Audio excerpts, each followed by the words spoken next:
നിങ്ങൾ ഈ യൂട്യൂബ് ഒന്നും ഓൺലൈൻ മജ്ലിസൊക്കെ ഒന്ന് ഇറങ്ങുക ഫുള്ള്. എന്നിട്ട് മക്കളോടും ഭർത്താവിനോടൊക്കെ മര്യാദയ്ക്ക് സംസാരിക്കുക. ഹദ്ദാദെല്ലാം ചെല്ലേണ്ടത് മര്യാദയ്ക്ക് ഓഫ്ലൈനിൽ ചെല്ലിയാൽ മതി. മതി. എന്നിട്ട് മക്കളോടൊക്കെ മോനിക്ക് റിഫായ് ഷേഖിനെ അറിയാം ഉമ്മ ഒരു കഥ പറഞ്ഞെ പറഞ്ഞു കൊടുക്കുക. എന്തൊരു ഇബാദത്താണ് ഇത്. ഭർത്താവിനോട് സംസാരിക്കൂല, പിള്ളേരോട് മിണ്ടൂല. എന്തുകൊണ്ട്? നാളെയാണ് സ്വലാത്ത് സമർപ്പിക്കേണ്ട ദിവസം. എൻ്റെ എത്ര ഈ സ്വലാത്ത് സൈനബ? 1,28,00,000.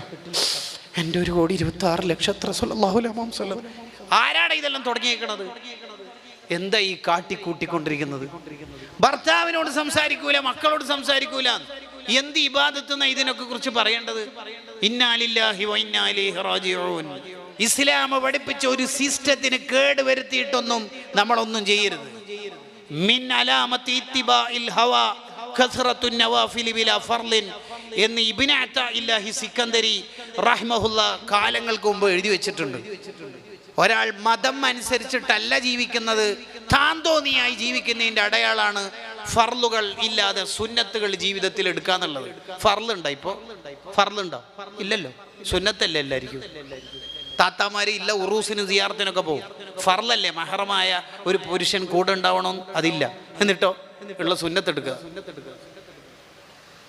ഇത് എയർപോർട്ടിൽ നിന്ന് തള്ളു പറയാ, ബടായി പറയാ, ഇതെന്റെ മഹറമാണ്. എന്നിട്ട് എടുത്തേക്കാ പോണത്? റൗളയിലേക്ക്. ഇന്നാലില്ല. നിങ്ങൾ ആലോചിച്ച് നോക്കിയേ, എൻ്റെ ഒരു ഗൗരവം ആലോചിച്ച് നോക്കിയേ. സുബ്ഹാന റബ്ബി. ഇപ്പോൾ എൻ്റെ വിഷയം മാറുന്നില്ല. സ്വാലിഹീങ്ങളുടെ ചരിത്രം ഉമ്മമാർ ഉപ്പമാർ കുട്ടികൾക്ക് പഠിപ്പിച്ചു കൊടുക്കണം. എന്തിന്? സ്വാലിഹീങ്ങളുടെ ചരിത്രം പഠിച്ചാൽ കുട്ടികൾ സ്വാലിഹീങ്ങളോട് മഹബത്തുള്ളവരായി മാറും. അപ്പോഴല്ലേ കുട്ടികൾ സുന്നത്തമായത്തിൻ്റെ മക്കളായി വളരുക. ഇല്ലെങ്കിൽ 6ാം ക്ലാസ് മദ്രസ ഒഴിവായി പിന്നെ സ്കൂളും കോളേജും മാത്രമായാൽ 2 കൊല്ലം കഴിഞ്ഞാൽ കുട്ടി ചോദിക്കും, എന്ത് മൊഹീദീഷ്, എന്ത് റിഫായിഷ്, എന്തിനു വിദിനം? മൊഹീദീഷയും നമ്മൾ ഒരേപോലെ തന്നെ അല്ലേ? വി ആർ ഈക്വൽ അല്ലേ? അവരെന്തുകൊണ്ട് അങ്ങനെ ചോദിക്കണത്? ഈ വഹാബികളായ ആൾക്കാരുടെ മക്കൾക്ക് സ്വാലിഹീങ്ങളെ കുറിച്ച് അറിയില്ല. അവർക്കറിയോ?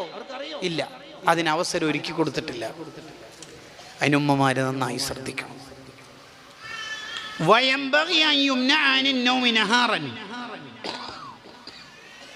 പകൽ ഉറങ്ങുന്നത് കുട്ടികളെ നിരുത്സാഹപ്പെടുത്തണം. ഇപ്പോഴത്തെ കുട്ടികൾ 2:30-3:30 വരെയൊക്കെ ഇൻസ്റ്റഗ്രാമിലാ, റീൽസിലാ. എന്നിട്ട് പകല് 9:30, 10 മണിയൊക്കെ ഉറങ്ങിയിട്ടാ പോവുക. ഒരു ഉത്തരവാദിത്വ ബോധമില്ലാതെ. ഇതൊക്കെ നിരുത്സാഹം. 8-9 മണിയാകുമ്പോൾ വീട്ടിൽ നിന്ന് ഉറങ്ങാം. ഉറക്കിൻ്റെ മര്യാദ ശരിക്കും പഠിപ്പിച്ചു കൊടുക്കണം എന്ന് ഗസാലി ഇമാം റഹിമഹുല്ലാഹി പറയുന്നുണ്ട്.